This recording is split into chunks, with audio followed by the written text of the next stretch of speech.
severe weather bulletin. The National Weather Service in Green Bay has issued a severe thunderstorm warning for northeastern Menominee County and northeastern Wisconsin, northwestern Oconto County and northeastern Wisconsin, southeastern Lake County until 6:45 p.m. At 5:55 p.m., a severe thunderstorm was located over White Lake, or 17 miles east of Antigo, moving east at 30 miles an hour. Hazard, 60 miles an hour wind gusts and penny-size hail. Source, radar indicated. Impact, expect damage to roofs, siding and trees.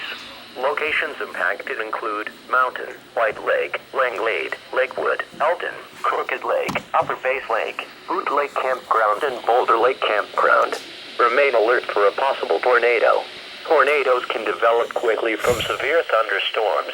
If you spot a tornado, go at once into the basement or small central room in a sturdy structure.